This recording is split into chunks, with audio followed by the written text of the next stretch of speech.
Nyame mra nwene so number 2. Wo ha on center be so number 2. Ajin boat atwemakota. One way be kwa ikwani yawo. Kusia pia kwa anwoma chechewem. So ji first so bosome frɛ ho. Step by step tikrom. Ejeni mboaten manso ayirebi krom. Yebre nya kwa nsuayem number 1 bosome frɛ ho. Original makosa jeni so bontefu. Obi ntiase manso odumase. Nana boachi ya dom UST kokoben. Asafo nyame chewua apromase. Ofate wiadanso. God bless Kochi New Site. The Rock Otiwood Village. Makito Kokofu Anyaso. Nana Oye Antwa Krobo. Ochasu nyame ensanie. Nyansapo ejoso ejunase. Awa echichia piase. KK Kabobo manso nyankumase. Nyame bachire manso afedie. Setre kontonchi setre. Nyame no nim kunsu ba niekrum. The Royals Asnoma Sonkwanta. Jesus Love Asante Achim Jadem. Openi Job Minti Bosome Frehu. Asempaka ni abontefu akatani ase. Force kasie emu da ho pefe.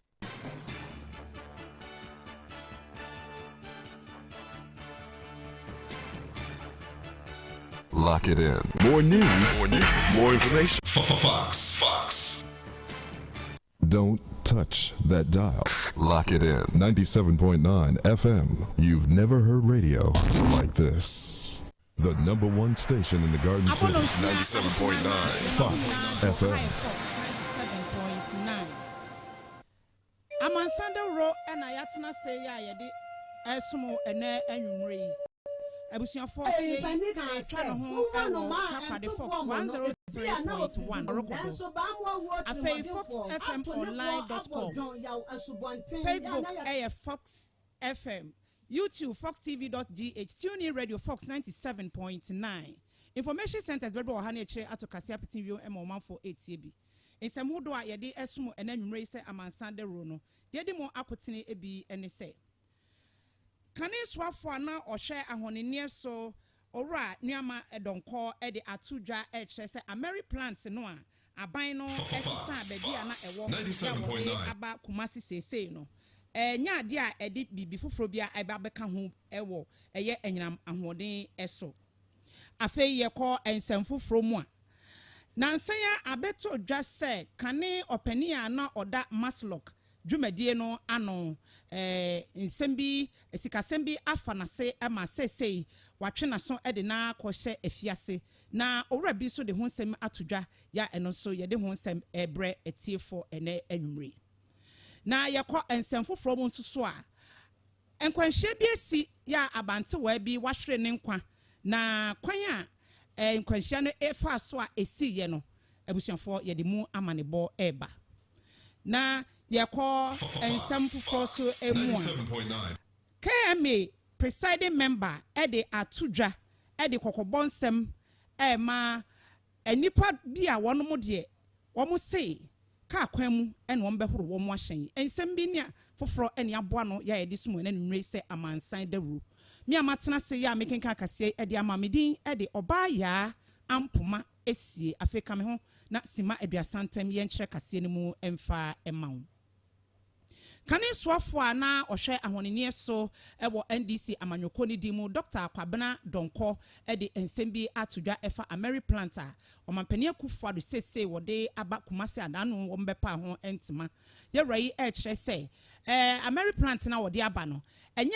enyinam ahoden no anase enkane ano ene wode bi ebeka ho na mmom ehun fiafia ho bi a ebeboa ama gridco omudwumade atimi akoso no eno eka ho bi enanam so a wode bae na ba wode bae no emfasode a ebetimi ede aba na kwan a wofa so sei saade no ebeboa gridco ama wo mudwumade a wo mudie ne enyamahoden a wo mude ma omanfo e wo man mu no yentie se de osi ekyerɛkyerɛ mu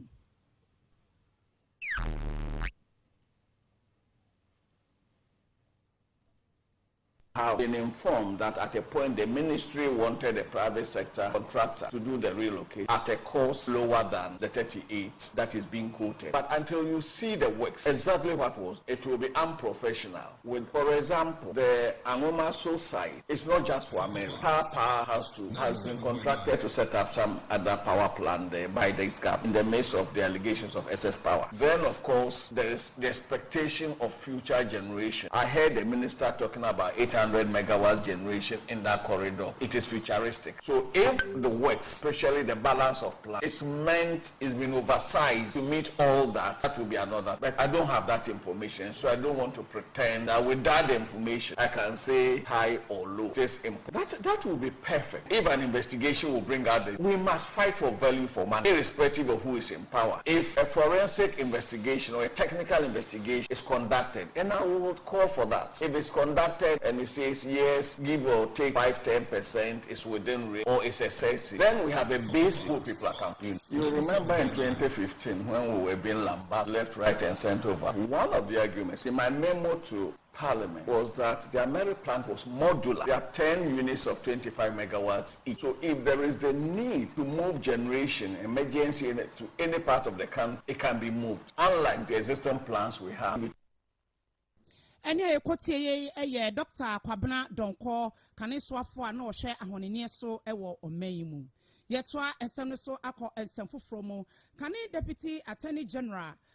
Na afe swafo na ohwe atentene so ewo omayimu they are two dwaya watch say enanu ada Nkran High Court ya wono wo jeli eraba ni dindi sedina tamaklu ya na oye CEO de Maslok dwumadie no watch say wo hwe ne nsem no enkrata ya na edi achi na se edi asam ne egu asam ne so ya wo ye nhwehwemu kane bia etwemu a na wo hwe se de enema esi course a ebi wo ma ogitumu a enye yi na senti a wo kasa ne yenkone nkotie ne nkyeremu. First time I reviewed the documents personally when copies were made for us to have a look at by the Attorney General and to have a conference to discuss the details. I couldn't believe it. The facts were like they were concocted, to be very honest. Because this was not just stealing, but as to borrow away from the naked thievery. You know, in one of the charges, do you know how the boss of Maslok decided to give a loan to a rural bank, and they did not even reach any agreement, yet the money was transferred to the rural bank. When the money go to the account of the rural, the people then asked, okay, so what is the interest rate of the money you have sent? Imagine something that you should have done earlier was not even done. Then the interest rate was then quoted. I said, when the interest rate was quoted, the rural bank management said, look, the interest rate you have quoted, if we pick this money, we cannot make any money out of it, so we want to return it. What do? Good corporate practice. You write to them and give your account, Maslok account. Then they pay the money directly into the account, produce receipt for accountability purpose. You know what she said? She directed them to cash the money and bring it to Accra. And then they cash the money, the Ghana must go, carry it to Accra. They met at Bachona filling station, Total filling station, and the money was packed into her boot and she drove out. And a Ora Joseph Pemka. And I would Sansebi na to Jaya watch us and some documents, and this said, dear, and Yama SCT Alcase, Yashada, and I Yashe and Yama, and Sansam Esiko Sunti said you're not on no, and on also de Nadjene Atujano.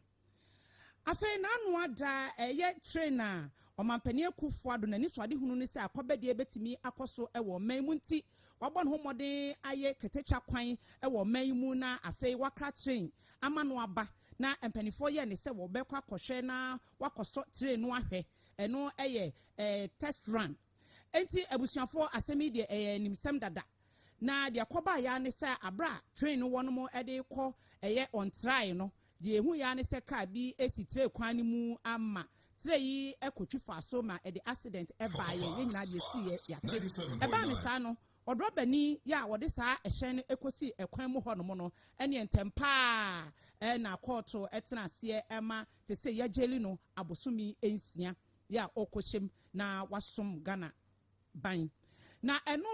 na yewra Samuel ayepay wono eye kanesoafo ana ohwe adehia wono wo ayensu ano abato empeso aso o kire se abantie no ayejeli no abosumi ensia no enkyere se se so ho a o se nhwehwemu mapa ensan enkoso biom nsembisa bi wo ho no mo ampanifu a na wono eda eye keteche no ano na wo mo hwe matre no akọ won try no nsembisa bi wo no mo hwe na wo mo so enyia no na se yade abantie no akosum abosumi ensia no do eno nkyere se esese case no ewu wo ho a wono ekire se eye diara se nhwehwemu mapa enso ekoso ewo ho na opani a wono ene woda keteche akwan no ano yewra Peter Amawu enso de sembi atodwa efa sansemi a ebae ya ho ne yete se de osi ekasai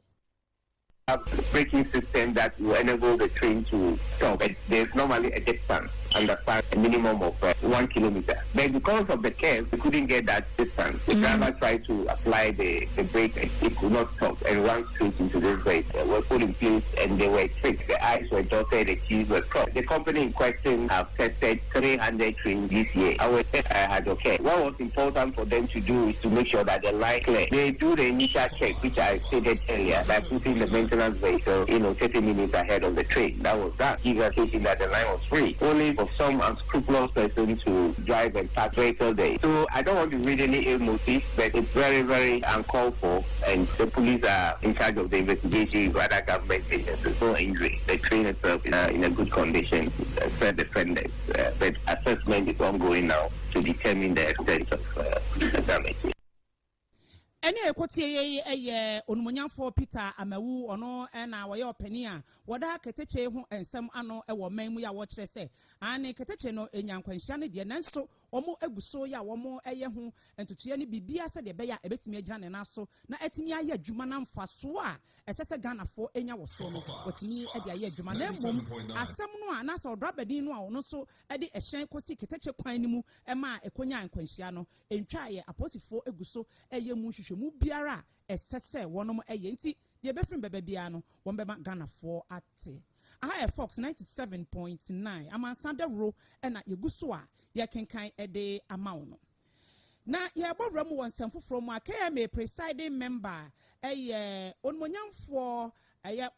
Patrick Kwame Frimpong na wodi nsem bi atodwa efa sese wo ba Asante Manta na se Kumasi Krodwa yi mu a ade a titiru sese wo hu pa ne se ahyan wodo a amanfo ede ya dwuma se ye base se ye ovan se ye taxi se ye dien wo behu na ka kwan mu na amanfo ayire wo mo hu ye wo hyekai e wo kwan yi mu ne no na honorable Patrick Kwame Frimpong se eye ade a entwa yie kra enti wo manfo enhwe na wonyan na no achi no empanifo a wo mo hwe ma emra eye dwuma e wo Kumasi Krodwa yi mu no wo mo nhwe na wonom a wo mo di sa nyambransem no wo mo entwa so kra na ese akwan no wo de nsemi tudwa wabra na osempakani atena na dwem e wo Asanteman koso so na yente sirusi ekasai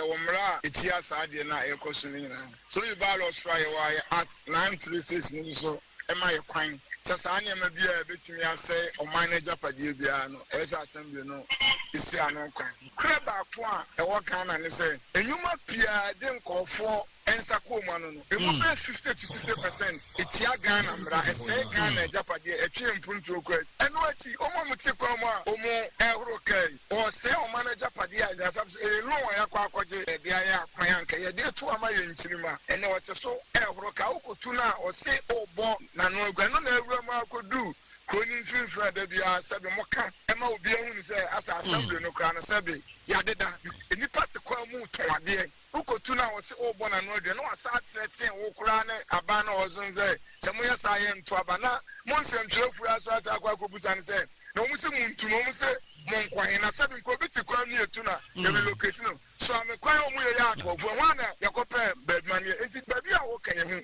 bebre ye to emrebi na ebi wo patase ekwam e ka say last year ye kokko yi wo mu nyina afi wonom kwata so state so na ebi so asa na lead ye me ko yi wo mu enti de wo kan nya no nkwanse so ka say wo kwasa baby a kwa mama awura bangi wo ya afitafo no afa kwan no but driver ni ono no ye trotro ni dina krom kakra bia na yachi no city guard watch na log but obi atuka engine obi atuka as kwan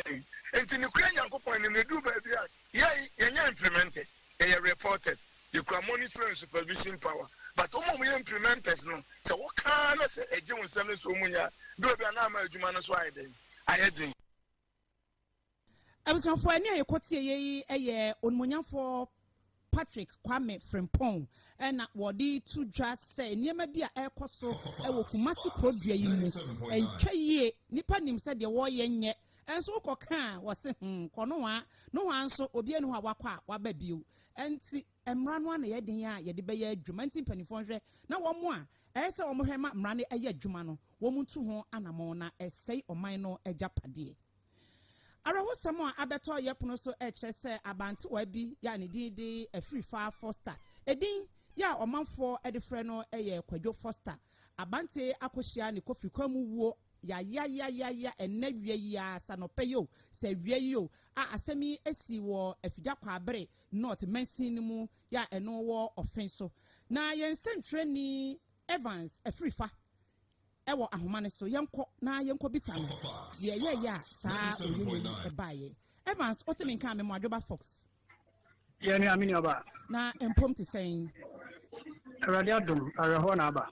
yo yada sese waje so na wada roma edien enesiye ya yenua eye Foster okohia ne kwanhia wuo seyi beda se ni aba anyumrei mo ba maso ya na areho sem se de modin kan de atudwa no na anope yanti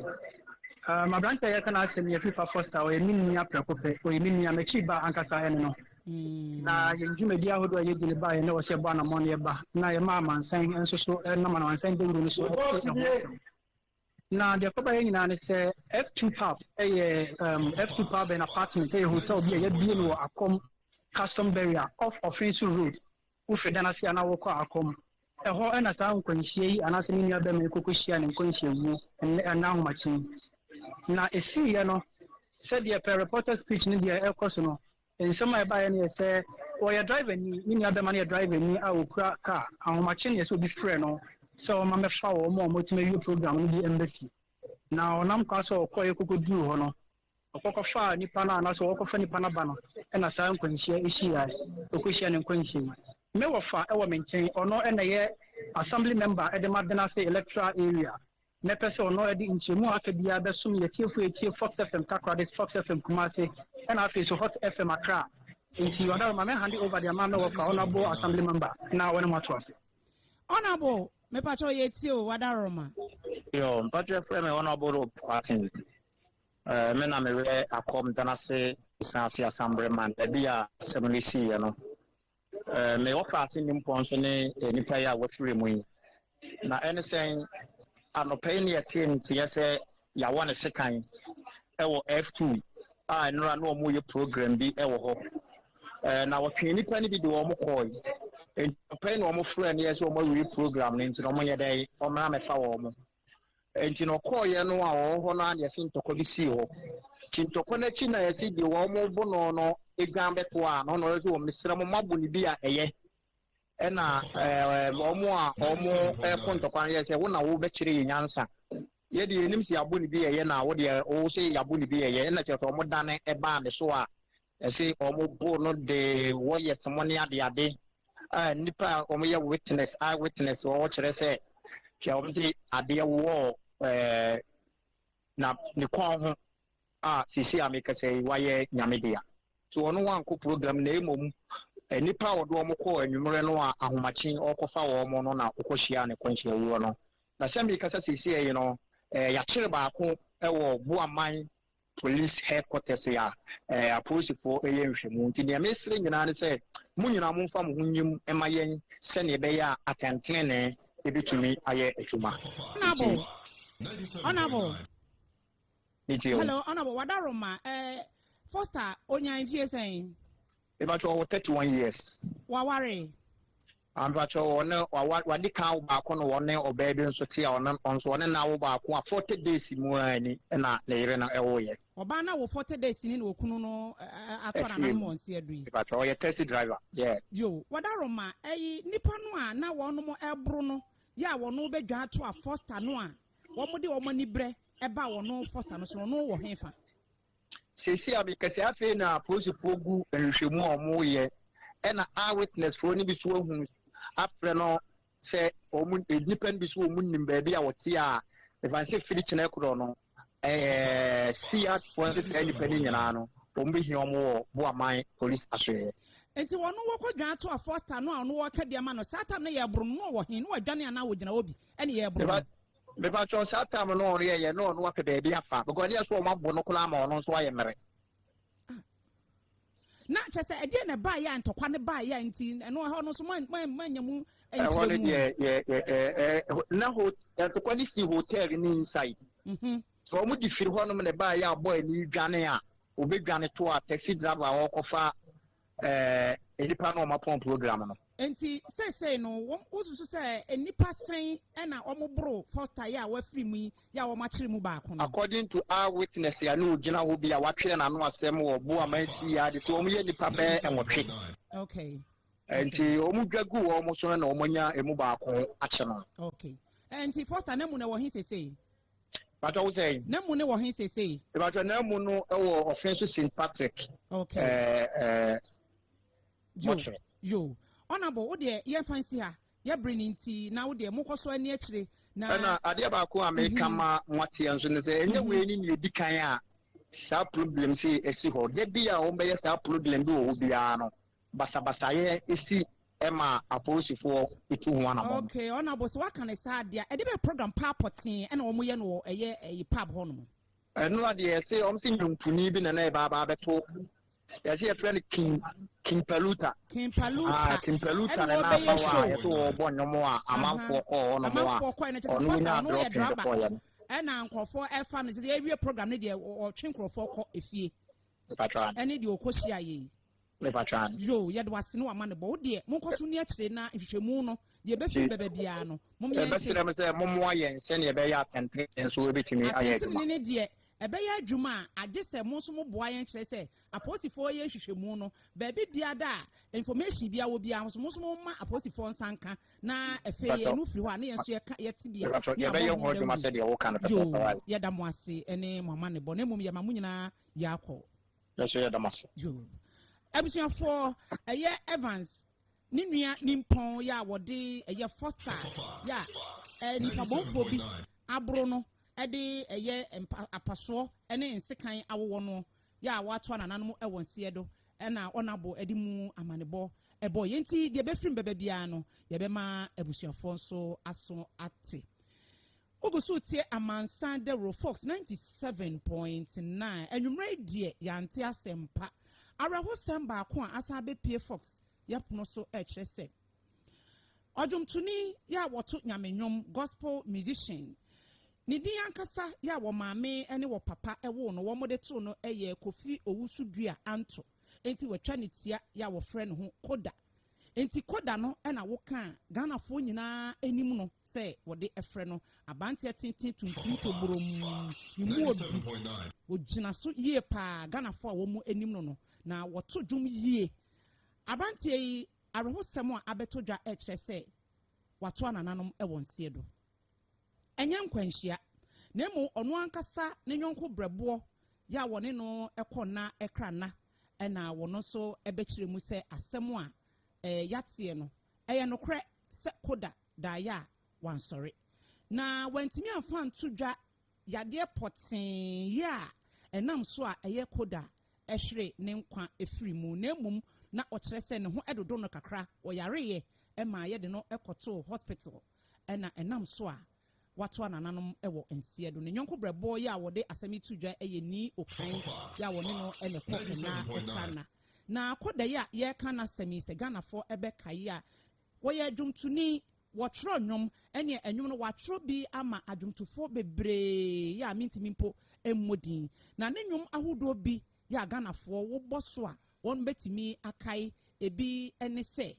Yesu ye ibaadze sa nwom no Yesu ye baze Yesu ye nkwabo bushafo meka ye mu nyina amahu na eba ne se ye mo instrument so dia keyboard na se guitar na se dia chesa brante no bibia bi wonim ye ya wutimi se adoma chede no Nyankopon ede dom no na ne nwom ahodo bi a woto ye na mekan Yesu ye baze eno ye de ba kwa eno mepepa na moma nyina ye ntre ozana eno so ba kono no se woni wakaye a ne nyon ba konso no ba konso eye poma dada na amen Zion ne nyom de meka se mebebo a ebusuafo ade bechi na ni nyina ne se koda eda ya wansori enti de aka bia ebusuafo ede beba no yenso ye ma maso ensi ewo ho enti ye nyina se yekọ yekete so a yenkai ebusua ene adofo nyina ewo mpaibom se Onyankopon nankasa wonhye ebusua no eden wo mra wono mo ahwe wo mo ede hye ya wotimi eto nnwom na woye nnwom tro nnwoma omanfo na wagye din ewo adwumtuo mu titiro ewo nyamedwumtuo mu ewo Ghana ha na kyese eya rehosem pa nti yama abusuafo nyina yakọ ene shedding de ebefre kire bebebia no ye ne etiefo nyina nso ebeche abusuafo yemfa aseda ema pokufama company limited or the Pofakov adult syrup aba ya eno eboa na ye di etu ewa ase na Pofakov junior syrup eye enkwada edie enti bomodia na ewa bia esifie ho no pebi esiwo na Pharma wonom enonom Pharmacol tablet eye dra eno so yedi tu kata ana cold aso hwene bon esisie nyina no pebi nom na enyi sa ha no nyina emfiri onkwara de ne Pharmacol infant Pokemon Lestra eye honam ya edru eno so wonom honam ye wo ba bia ye wo ya bia no wonom ne nyina ebeja nkwara de ne Pokemon syrup akwara no ho eta ye hye no woma ne binom a ne ho bedwo fom ama wotumi ada na Popinat wa so bi wo mutifa eta pawo pa wonya binom a asie nyina ebetu Meanness liver salt se na wotwe awie eye bi na ba ye wokọ engagement party bi wotwa kakra em wonya hangover aduane ne hyehyɛ obo wo ye ho hwe nye ye wo yam ye okusu wontimi nya wonan wonya ba akote anogo glass mu di suogum na epohuro na wonom a sima kakra bi achi wo yam ebeto mensta ko ba wokọ afikyira wote ya wo no wadura no no ebeka na nsa na onsabu na duruso a pedro yi binom na ebre ne so a bibia ebeda din ema wawadi ho adanse enrei benya bia to be bia ton no memu ba bia pokufa ma ya pomoden fare bai Boache Natural Health Center Jesus is a healer wodi nra hodo miensa abadwama so ya eboa ema wapomden atimi akonkan na bi herbal mixture eno etu malaria no ase ena pinsu herbal mixture eno etu koko no so afiri ho na flex herbal tonic no eno na ebete wanu mu ada ho na watimi adidie wodidi no na wo bo wede ma ama won so ho aye fe enti penoi bito na ensiesie o sanse nipadua de yensre ntu kwan jese atade na abesre tu kwan nti penoi bito e wo Freddy Mens KO Danny Farmer KO Ozens Chemist Ashtown Kolinak Ashtown habe e wo asafo hyene so oba wo ma akwada no fo na wo ye openfo so wo ye akwada wonya moro emfie edumienu a enremu bie ne ho a eye edema wo pedodo afre 0592673330 0592673330 and 0534169791 0534169791 Amuzu Herbal Clinic or say yade be na etete wo eye sciatica arthritis bema wudu a entimi enyina so wo de no so gina so kakra bia na agye ne ho wo frɛ na wo mabiu wudu a no fon na efon ya ato wadwendwen Amuzu say bema wote ase a wo ba bi enwu wo sisi ena ye wo ya dwonso mu ehaw ena etete wo ye bema nkwamwa no hodin nim wotutu a enkuma boa afa gonorrhea syphilis pelvis inflammatory disease stomach ulcer koko ena obi a watonsa no montentan wo hwa glass mu kra na wabo ye de gra wasi wuyam bo modern akọ Amuzu Herbal Clinic stroke ndwe ya de ni nyina wo ba wo beboa wo ama ho ato jomo kira kwan ewo tafunhye so wo ben Moro Market Sunya area 3 Madina wo ben Mekom no ho pe 0247 776743 0247 776743 Adonko Soft Drinks Beverages Limited ene ye kan for edi amount ano ne sonko ya wode abadwa ma so sese o mafo guso eno a ene edi ebodwa fredom se wo ye party wo ye yiye nkwada ko school fa bi sha o bag panimu wo kwa adwuma crowd fa bi sha o bag ni mu na enchele ne meat pie bi ne fa boso ne nyina eye Angel Orange, Angel Mango, Angel Peach and Angel Apple Lime energy drink ne so etuatua ya no so eboa ema otimi gira wo na so na Adonko and I don't go next level and no dear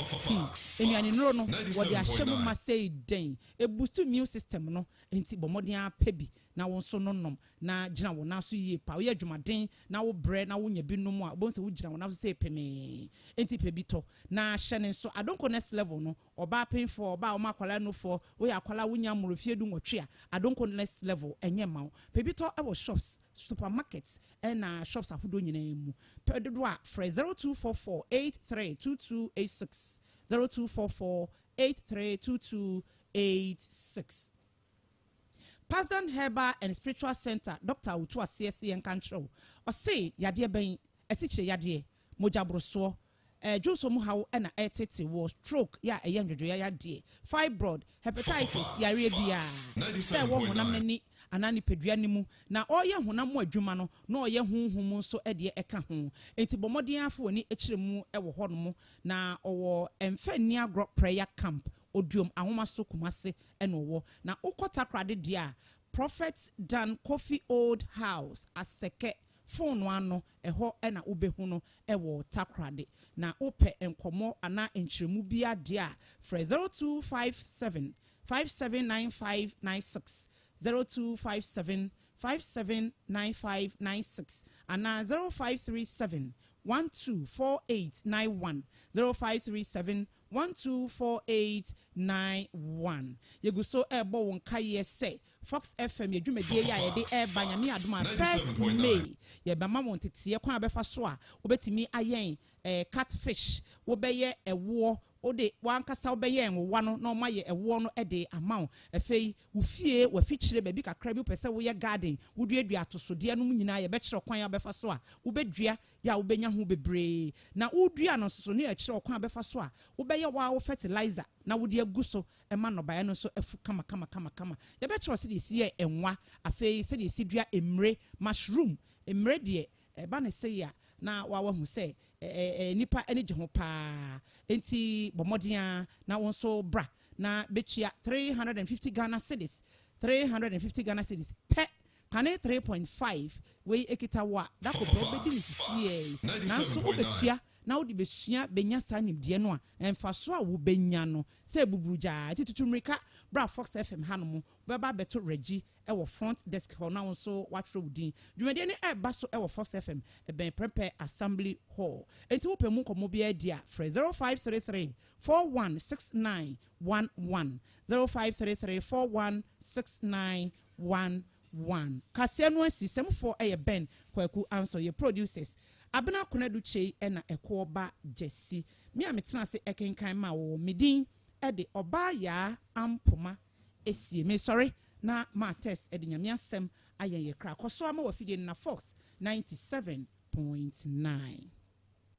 First kasi fiti koti ana ne ho age afie mu kasi echa ne ho fa information centers so na netutu bekwame God first man so apanapon padmo domi abra Amansan tobroso high auto jacobu nyame ye nyame pechi number 2 maranata Amansan siana ofata baro na nampabu akese manso edukwama unity and progress eseso edawanim manso dade ase obvious manso domi beposo hwehwan ne kane bosome fra ho nsuayem nyame mra